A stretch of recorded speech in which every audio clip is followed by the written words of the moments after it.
Merci Christophe Paratier, merci Philippe Bravo d'avoir animé la flamme et repris le flambeau. Hein. Oui, c'est une bonne initiative. Il n'y avait pas Jean-Claude Brialy qui avait fait Monsieur. Ah oui, bien sûr. Non, il y a eu des moments extraordinaires. Inoubliables. Il y a eu des grands trucs, mais ce que je disais, c'est que c'était des grandes vedettes qui se déchiraient, qui répétaient pendant 2-3 mois. Hein. Ah oui, c'était pas une plaisanterie. Hein. On retrouve les grosses têtes de Philippe Bouvard sur RTL, comme tous les jours entre 16h et 18h. Et puis maintenant, il y a notre invité d'honneur que nous connaissons bien et que nous n'avions pas vu depuis un certain temps parce qu'il était dans la coulisse. Eh bien, il réapparaît sur les petits écrans en présentant sur TF1 le premier magazine diffusé par cette chaîne en prime time. C'est Emmanuel Chin.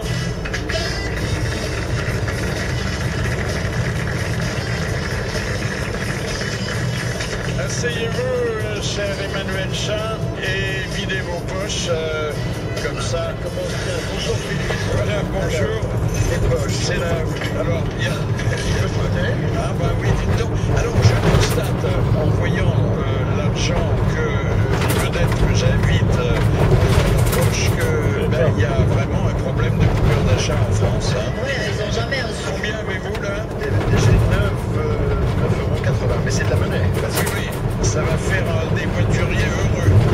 Et puis un téléphone portable. Oui. Et puis quelques cartes de visite que j'ai dû. Ah, vous donnez votre carte comme ça Enfin, parfois, non, mais surtout, et puis on m'en donne aussi. Parce que vous savez, quand on est journaliste, on cherche toujours à avoir des bons informateurs. Donc, quand vous rencontrez des gens intéressants, laissez-moi votre carte, je vous appellerai.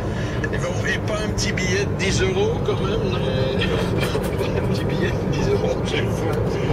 Écoutez, vos pièces, donnez-les à Bernadette, puis n'en parlons plus. Hein. Est-ce que l'antenne vous a physiquement manqué ces dernières années? Sincèrement, non, parce que j'ai eu le sentiment de continuer à faire ce qui a toujours été mon métier, c'est le métier de journaliste, en fabriquant des émissions, en étant en coulisses, comme vous le disiez. D'ailleurs, à l'époque de Capital, l'antenne, ça n'occupait que 5% du temps. L'essentiel de mon temps, c'était l'éditorial, trouver les idées, les sujets, manager une équipe de journalistes. Avec 7 à 8 que nous avons créé sur TF1 il y a 10 ans, j'ai continué à faire ça, j'ai continué à le faire avec beaucoup d'autres magazines, et c'est vrai que j'avais peut-être envie de me mettre un petit peu en retrait de l'antenne, qui est une exposition très, très forte, mais qui sincèrement ne m'a pas manqué, et en même temps, je vais être très honnête avec vous, j'ai une certaine excitation à y retourner, une certaine excitation à retrouver... Bien que ce ne soit pas du direct. Bien que ce ne soit pas du direct, mais l'excitation d'aller représenter un magazine dans lequel je me suis complètement investi avec mes équipes, d'aller... Alors, c'est assez culotté en matière de programmation, puisque le prime time du principal média européen obéit à des règles. Là, il faut du divertissement, il faut de l'actualité, mais le magazine, on ne l'avait jamais vu à cette heure-là. Absolument. Et pourtant, TF1 est la première chaîne de France, la première chaîne sur l'info, avec des journaux de 13h, de 20h, des magazines comme 7 à 8 qui sont très regardés.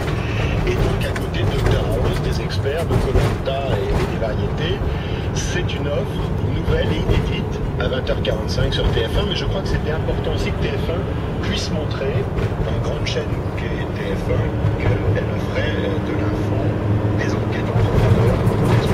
Des enquêtes en profondeur, des phénomènes de société, évidemment de l'actualité grand public. Est-ce que vous n'allez pas vous faire concurrence à vous-même? C'est-à-dire faire concurrence à 7 à 8? 7 à 8, c'est un news magazine d'actualité toutes les semaines. Haute définition, a vocation à être diffusé 6 à 8 fois dans l'année. Donc, on a beaucoup plus de temps dans Haute définition pour faire les enquêtes. 3 à 4 mois d'enquête. Donc, c'est une sorte de